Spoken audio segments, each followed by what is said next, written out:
ನಮಸ್ತೆ ನನ್ನ ಪ್ರಿಯ ವೀಕ್ಷಕರೇ, ನಮ್ಮ ಲಕ್ಷ ಚಾನಲ್ಗೆ ಸ್ವಾಗತ. ವೀಕ್ಷಕರೇ, ಇವತ್ತು ನಾವು ನೋಡ್ತಿರೋವಂಥದ್ದು ಶತ್ರುವಿನ ಒಂದು ಬಾಯಿನ ಸ್ತಂಭನೆ ಮಾಡೋದು.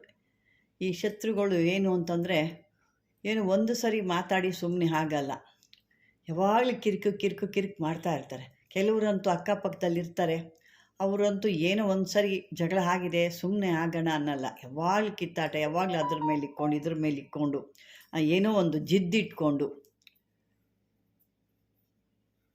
ಅದನ್ನು ತೊಂದರೆಗಳು ಮಾಡ್ತಾನೇ ಇರ್ತಾರೆ. ಅಂಥವ್ರನ್ನ ಬಾಯಿ ಮುಚ್ಚಿಸ್ಬೇಕು.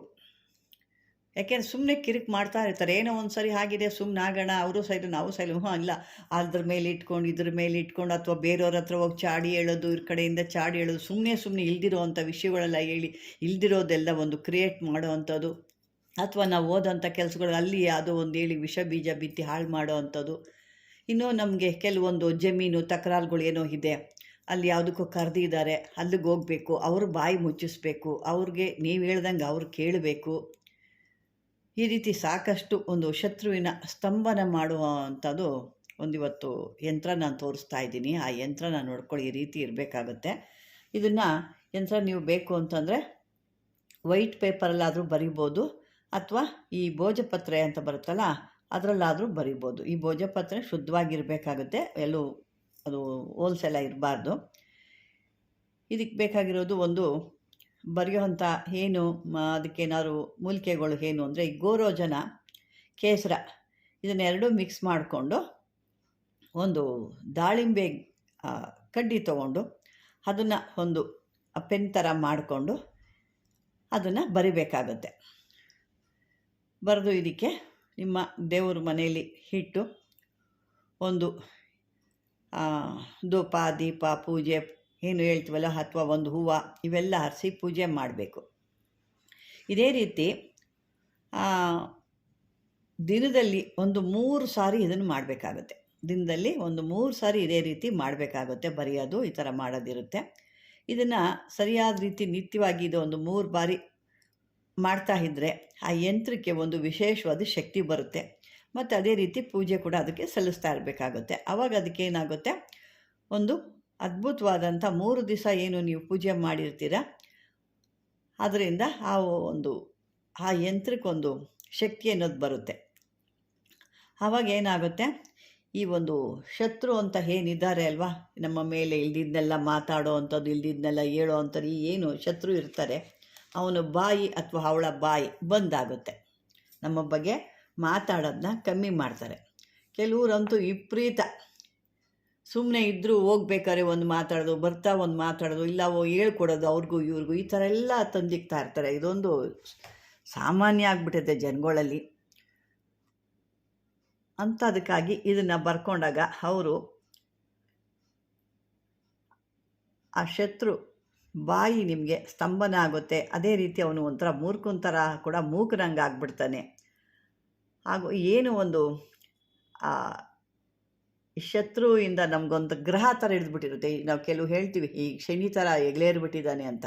ಅಂಥದ್ದೇನು ಗ್ರಹ ಥರ ಇರ್ತಾನೋ ಅವನು ಒಂದು ರೀತಿ ಯಾವುದೋ ಒಂದು ಇದರಿಂದ ಅವನು ಪೀಡಿತನಾಗ್ಬಿಡ್ತಾನೆ. ಯಾವುದೋ ಒಂದು ಮೂದೇವಿ ಥರ ನಾವೇನು ನೀವು ಮಾಡಿರ್ತೀರಲ್ಲ ಆ ಒಂದು ಯಂತ್ರದಿಂದ ಅದ್ರ ಪ್ರಭಾವ, ಅದ್ರ ಅದಕ್ಕೆ ಪೂಜೆ ಮಾಡುವಂಥ ಪ್ರಭಾವದಿಂದ ಅವನು ಒಂಥರ ಮೂಕನಂಗೆ ಆಗ್ತಾನೆ. ಅಥವಾ ಏನು ಕೆಲಸ ಮಾಡೋಕ್ಕೂ ಅವನಿಗೆ ತಲೆ ಓಡಲ್ಲ, ಬುದ್ಧಿನೇ ಓಡಲ್ಲ. ಏನು ಮಾಡಬೇಕು ಎಲ್ಲಿಗೆ ಹೋಗಬೇಕು ಅನ್ನೋ ಅವನಿಗೆ ಬುದ್ಧಿ ಓಡ್ದಂಗೆ ಮೂಕನ ರೀತಿ ಆಗಿಬಿಡ್ತಾನೆ.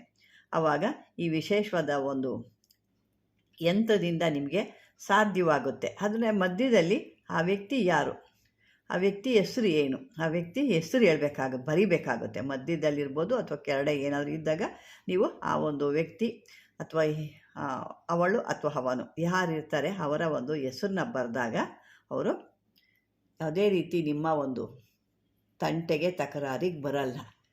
ಈ ರೀತಿ ಇರುತ್ತೆ ವೀಕ್ಷಕರೇ. ಇದೆಲ್ಲ ಒಂದು ಅದ್ಭುತವಾದಂಥದ್ದು. ನಾವು ಅಂದ್ಕೊತೀವಿ ಅಂದರೆ ಸಿದ್ಧಿ ಮಾಡ್ಕೊಂಡು, ಅಂದರೆ ಇದಕ್ಕೆ ಯಾವುದೇ ರೀತಿ ಮಂತ್ರಗಳಿಲ್ಲ. ನೀವು ಅದನ್ನು ನೋಡ್ಕೊಳ್ಳಿ. ಮತ್ತು ಮಂತ್ರ ಕೊಟ್ಟಿಲ್ಲ, ಬರೀ ಯಂತ್ರ ಕೊಟ್ಟಿದ್ದೀರಾ ಅಂತೀರ. ಯಾಕೆ, ಯಂತ್ರ ಇದ್ದಾಗ ಯಂತ್ರ ಕೊಡ್ತೀನಿ, ಮಂತ್ರ ಇದೆ ಮಂತ್ರ ಕೊಡ್ತೀನಿ.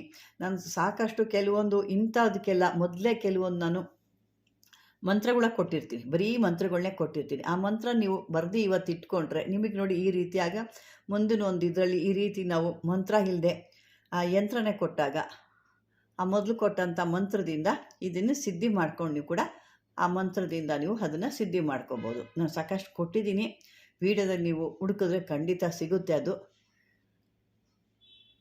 ಇದನ್ನು ಮತ್ತೆ ಏನು ಮಾಡಬೇಕು ಈ ಒಂದು ಯಂತ್ರನ ಅನ್ನೋದಿದ್ದರೆ ಅದು ನಿಮ್ಮ ಬಳಿನೇ ಇಟ್ಕೋಬೇಕು.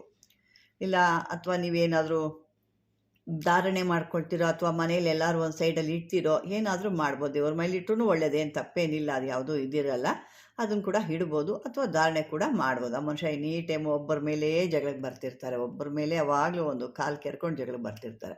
ಸಾಕಷ್ಟು ನಾನು ಕೇಳ್ತಾ ಇರ್ತೀನಿ, ಮನೆ ಕಟ್ಟಿ ಹೋಗಿದ್ದೀವಮ್ಮ, ಯಾಕಾರು ಕಟ್ಕೊಂಡು ಹೋದ್ವು ಅನ್ನಿಸ್ಬಿಟ್ಟಿದೆ, ಪಕ್ಕದವ್ರು ಯಾವಾಗಲೂ ಈ ಚಿಕ್ಕ ಚಿಕ್ಕದಕ್ಕೆಲ್ಲ ಜಗಳ ಮಾಡ್ತಿರ್ತಾರೆ, ಒಂಥರ ಹಿಂಸೆ ಅನ್ನಿಸ್ಬಿಟ್ಟೈತೆ ನಮಗೆ, ಆ ರೀತಿ ಕೆಲವೊಂದು ಹೇಳ್ತಾ ಇರ್ತಾರೆ. ಅಂಥದ್ದಿದ್ದಾಗ ನೀವು ಇಂಥದ್ದು ಮಾಡ್ಕೊಂಬಿಡಿ. ಆವಾಗ ಅವ್ರು ಏನಾಗುತ್ತೆ, ನಿಮ್ಮ ತಂಟೆಗಾಗಲಿ ನಿಮ್ಮ ಸುದ್ದಿಗಾಗಲಿ ನಿಮ್ಮ ಯಾವುದೇ ಒಂದು ವಿಷಯಕ್ಕೆ ಅವ್ರು ಬರಲ್ಲ.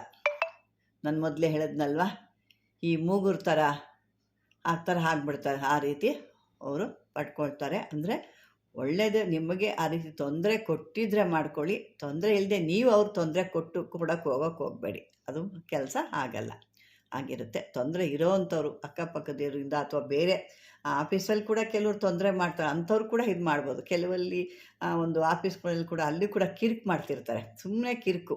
ಪಾಪ ಕೆಲಸ ಮಾಡ್ತಿರ್ತಾರೆ, ಇವ್ರಿಗೊಂಥರ ಏನೋ ಒಂದು ಹಿಂಸೆ, ಅವ್ರು ಕೆಲಸ ಮಾಡ್ತಿದ್ರೆ ಇವ್ರಿಗೇನೋ ಒಂದು ಹಿಂಸೆ, ಅಥವಾ ಆ ಬಾಸು ಅಥವಾ ಅಧಿಕಾರಿ ಅವ್ರನ್ನ ಹೊಗಳಿದ್ರೆ ಇವ್ರಿಗೆ ಕಷ್ಟ ಆಗ್ತಾ ಇರುತ್ತೆ, ಅದಕ್ಕೇನೋ ಇವ್ರು ಹೋಗಿ ಪಿನ್ ಹಾಕ್ಕೊಡೋದು ಅವ್ರಿಗೆ, ಹಿಂಗೆ ಹಾಗೆ ಅಂತಂದ್ಬಿಟ್ಟು.